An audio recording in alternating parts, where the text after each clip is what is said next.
오늘 짧은 오늘의 말씀 여러분도 잘 아는 부분입니다.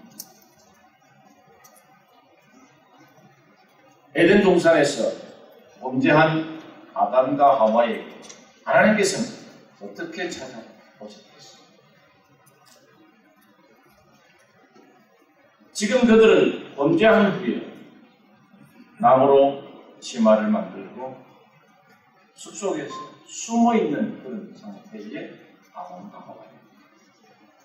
차마 하나님의 음성을 듣기도 부끄럽고 심한 좌절감과 죄책감에 아마 들고 있었을 것입니다.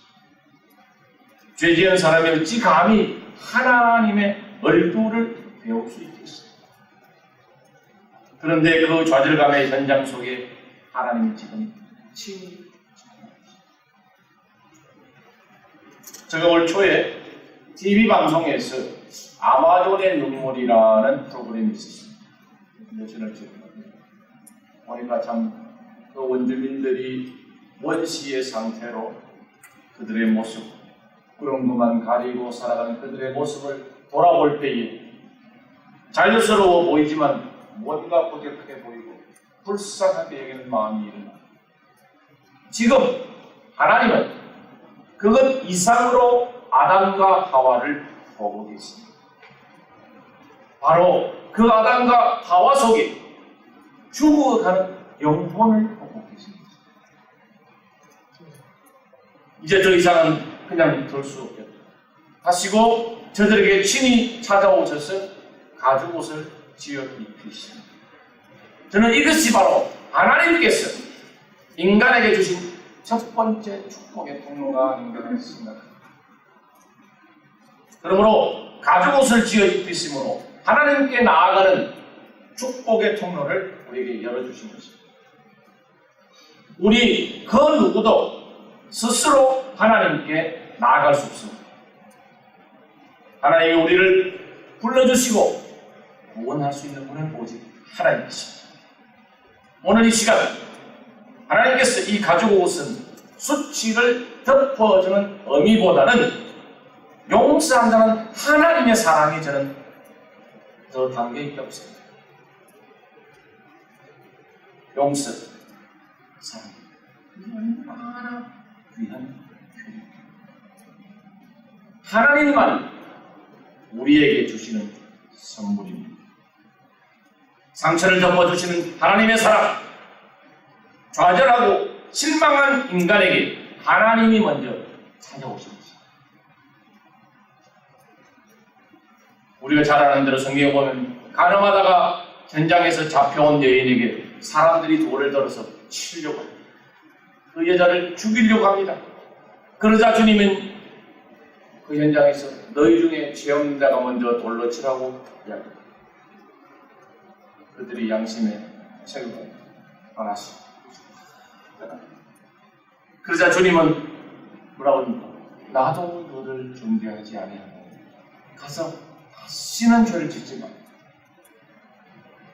말씀하고 돌려보냈습니다. 그런데 오늘 우리는 예수님도 정죄하지 않으셨는데 나는 정죄하고 있지 않습니까? 예수님은 용서하셨는데 나는 용서하지 않고 있지 않습니까? 머리로는 용서가 된 것 같은데 가슴으로 뜨겁게 용서 사랑하지 않고 있지 않습니까? 하나님은 아담과 하와에게 찾아오셨어요. 용서의 가죽옷을 지으셨어요. 우리는 축복의 통로가 되어야 합니다. 나를 통해서 주님의 축복이 전달되기를 축원합니다. 아멘.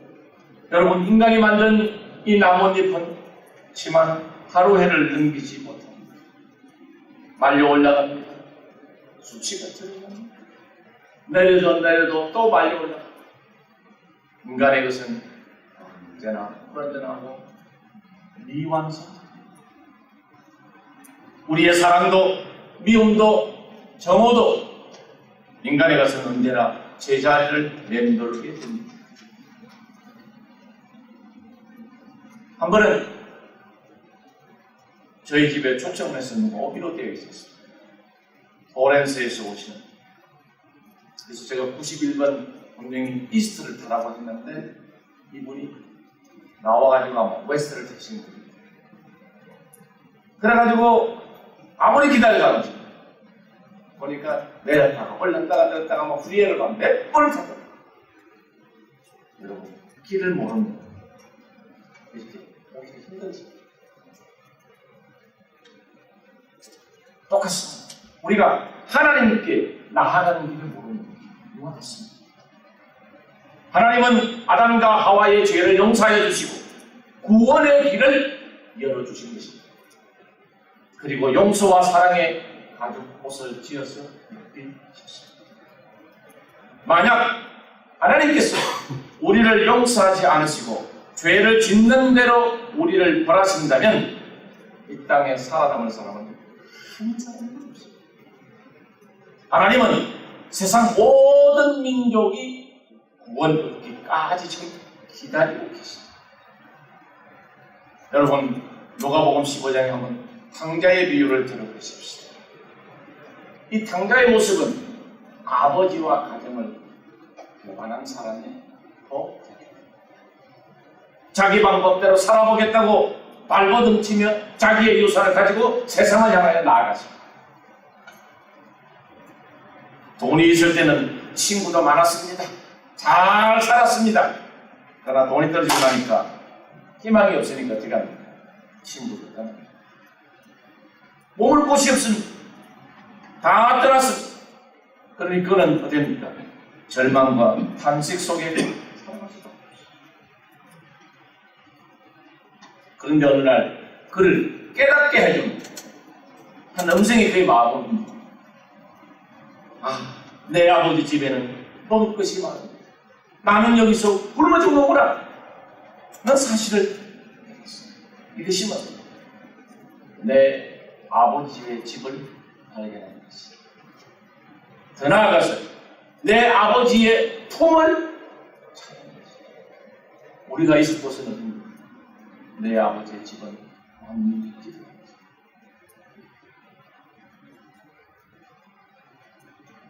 바로 그때까지도 아버지는 아들이 돌아오기를 학소고대하며 기다리고 있었습니다.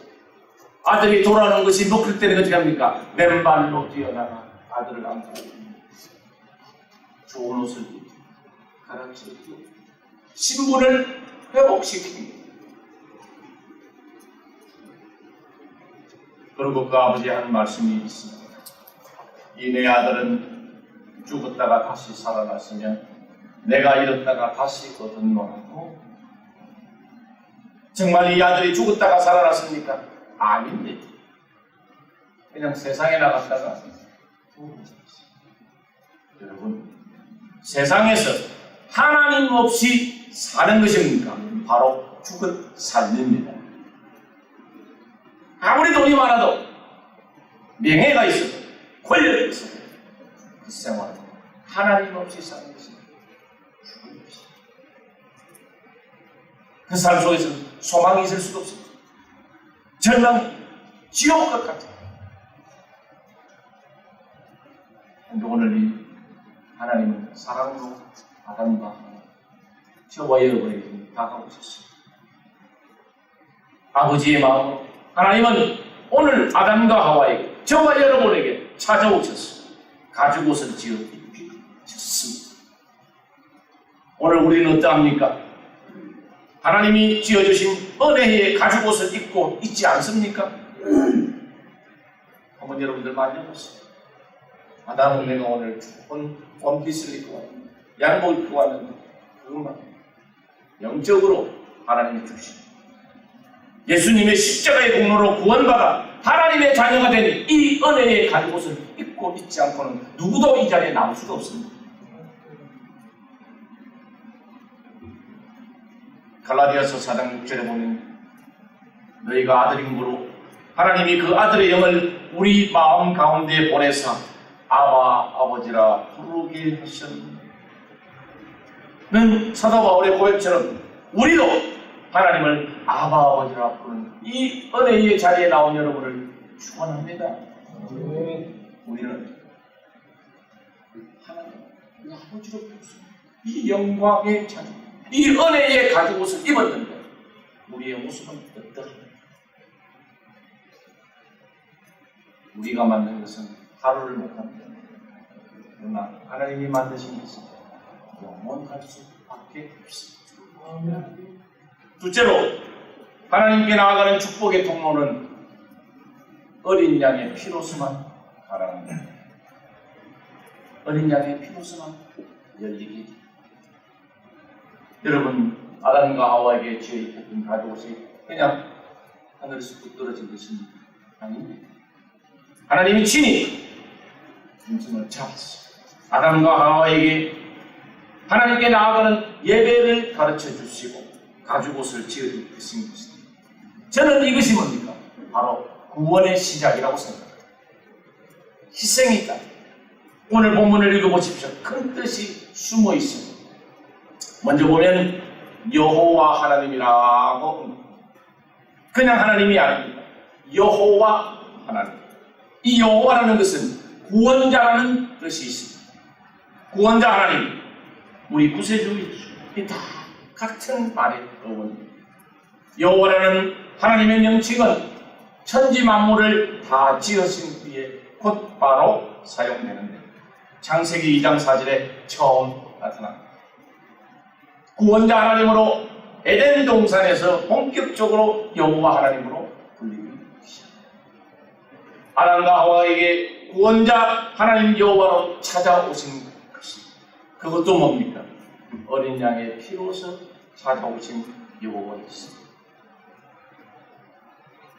애굽에서 종살이하던 이스라엘 백성을 구원하실 때에도 여호와 하나님은 어린 양의 피를 문설주와 좌우 인방에 바르게 하시고 양의 피가 있는 집은 구원하십니다.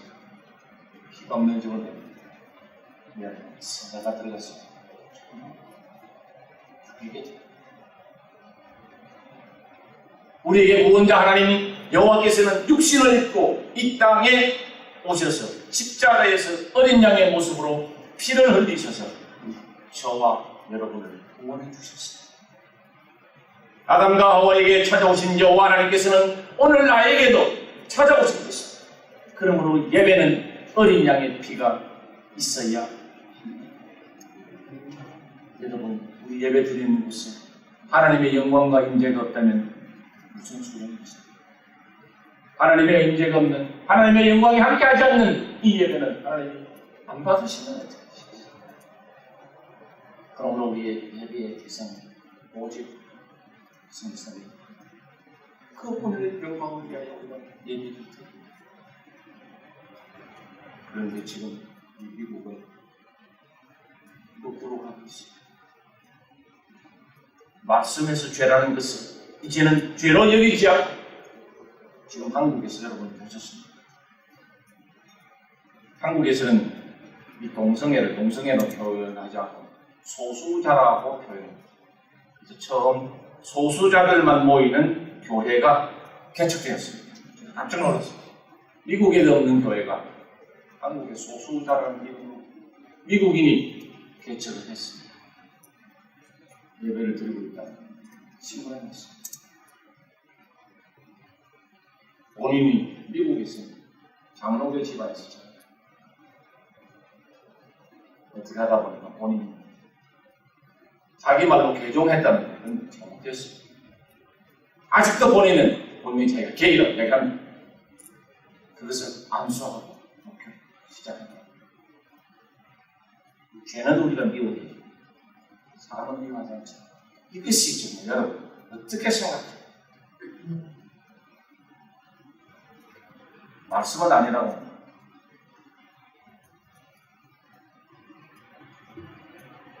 여러분, 아담과 하와는 이 믿음을 가인과 아벨로 분명히 가르쳤을 것입니다. 우리가 죄 지었을 때 하나님이 우리를 친히 찾아오셨습니다. 짐승을 잡아 우리 옷을 입히셨습니다. 우리를 분명히 가르쳐주셨습니다. 하나님 앞에 예배드릴 때에는 희생에 따른다는 것, 피가 있다는 저는 가르쳤으리라고 분명히 생각합니다. 그런데 가인은 어떻게 합니까? 예배를 드릴 때 곡식을 가지고 제단했었어요. 그런데 하나님은 가인과 아벨을 연락하지 않으셨다고 말씀합니다. 그러나 아벨을 보십시오. 그는 피가 있는 양의 첫 새끼와 기름으로 예배를 드리는 아벨과 그 제물을 하나님 연락하셨고, 바로 아벨의 생활과 인격까지 여호와 하나님께서 받으셨다는 것으로 좀 해석하고 싶습니다. 그럼 우리는 어떠합니까? 우리 교회 안에서의 생활과 세상에서의 생활이 일치합니까? 주일날만 신자고 세상에서는 신자가 아니면 어떻게 됩니까? 오늘의 이 아벨의 제사를 볼 때 전 인격적인 제사였다 없습니다. 지금 하나님은 여호와의 이름으로 아담과 하와에게 찾아오셨습니다. 가죽옷을 지어 입히셨고 어린 양의 피로서 하나님께 예배 드리는 방법까지 가르쳐 주셨습니다. 오늘 우리의 예배도, 나의 예배도 아벨의 예배와 같이 나의 인격과 생활까지 하나님께 드릴 때 바로 축복의 통로가 열리게 되기를 축원합니다. 세 번째로 축복의 통로가 되는 것은 공동체 속에 찾아오신 여호와께서 좀 우리 예의지국인 우리 대한민국에서 이것이 그동안에 잘 알려지거나 잘못 이해된 부분이 많이 있습니다. 오늘 본문을 자세히 보면 여호와 하나님이 아담과 그 아내를 위하여 가죽옷을 지어 입히셨다고 되어 있습니다. 아담과 그 아내, 공동체, 가정에 찾아오신 것입니다. 분명한 것은 범죄의 시작은 여자인 하와였습니다. 그리고 아담입니다. 그래서 하나님은 아담과 그의 아내에게 찾아오신 것입니다. 따로 부르신 것이 아닙니다. 함께 공동의 책임을 질 줄 아는 데서 축복의 통로가 열린 것입니다. 가정에는 너와 내가 없습니다. 우리뿐입니다. 교회도 그릇해야 합니다. 어느 지방이나 어느 학교가 중요한 것이 아니고 어느 교단이 중요한 것이 아닙니다. 예수 그리스도 안에서 우리는 모두 다 우리여야 합니다. In Christ에서. 그래야 인간의 기준으로 볼 때 이 교회, 저 교단이 있지만 하나님이 보시는 우주적인 교회는 하나님, 흑인들이 모이는 흑인, 백인, 한국, 중국, 월남, 이 모든 것이 하나님. 우리 한국 사람들이 좋아하는 단어 중에 하나가 뭡니까? 우리라는 단어입니다. 조금 모순적인 면이 있습니다. 육신적인 아버지는 나의 아버지인데 모릅니까? 우리 아버지라고 소개합니다. 우리 어머니라고 소개합니다. 공동이 아닌데 우리 한국말에 참 좋은 뜻으로 사용을 합니다. 그래서 우리는 우리라는 단어를 좋아합니다. 너와 내가 아니라 하나라는 의미로 사용한 아주 좋은 우리의 말입니다. 왜냐하면 바로 우리는 하나님이 택하신 또 다른 선민이기 때문에 그렇습니다. 그 우리 여호와 하나님이 우리의 가정 속에 찾아오셔서 우리에게 축복의 통로가 되라고 지금 말씀하고 계신 것입니다. 우리의 가정을 통해서 역사하시는 주님을 체험하기 원합니다. 그래야 이웃에게 교회 안에서 늘 아름다운 소문이 나게 해야 합니다. 그리함으로 가정은 하나님이 주시는 최고의 축복의 장소가 되어야 합니다. 근데 우리는 우리 말에 잘못합니다. 우리 언어에는 축복하는 단어가 딱 하나 있습니다. 코 볼 때 어떻게 이야기합니까? 그 말고는 평범하게 아직도 이 형광등이 있어가지고 무슨 말인지 잘 모르시는 거예요. 근데 영어는 어떻습니까? 말해도 축복합니다. 사랑합니다. 많이 맞습니다. 우리도 앞으로는 그렇게 좀 우리가 하기가 거북하지만 우리가 서로 이런 축복하다. 이런 말 우리 인사에서 God bless you 잘하지 않습니까? 그러나 명호에는 그렇지 않습니다. 맞죠? 우리 여호와 하나님이 아담과 그 아내를 위하여 가죽옷을 지어 입히셨습니다.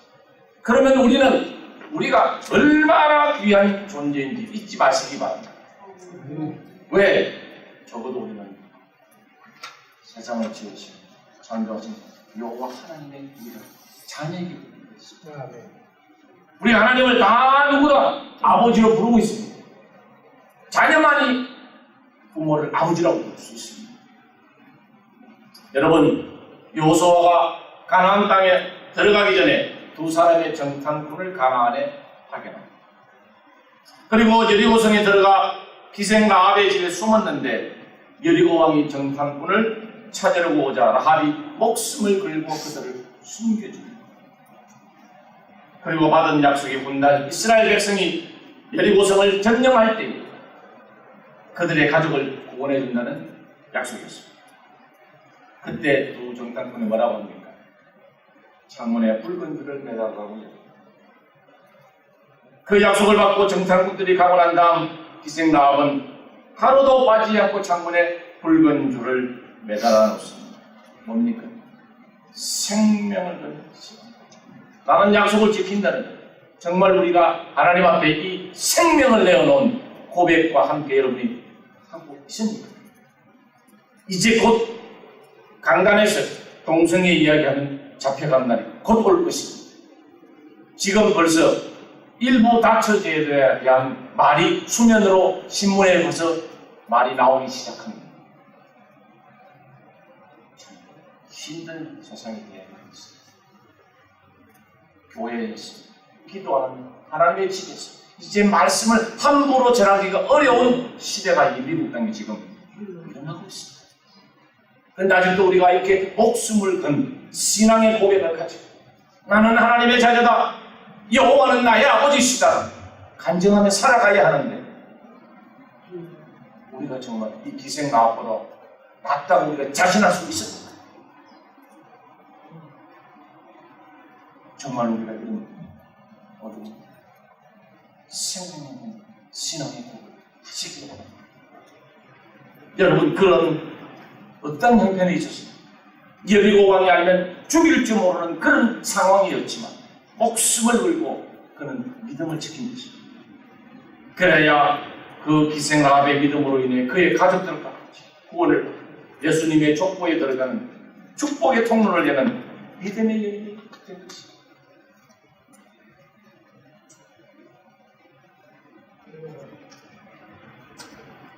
여러분, 말씀을 뵙겠습니다. 이 축복의 통로 속에 내가 있음을 잊지 마시고 다른 사람이 아니에요. 내가 하나님이 나를 통하여서 주의 진리의 복음을 세상을 구원하는 곳에 통로로 사용하겠다는데 아직도 내가 나는 아닙니다 라고 혹시 거부하고 있지 않습니까? 이 얼마나 참 축복된 우리에게 주신 기회입니다. 우리를 통하여 진리의 빛이 세상을 향해 빛이 나가겠다. 우리가 그것을 막고 있으면 빛이 통과를 못합니다. 그리고 우리의 가정, 정말 우리의 교회가 내가 있는 직접 예수님의 가득 찬 축복의 통로가 되기를 주의 이름으로 축원합니다. 기도하겠습니다.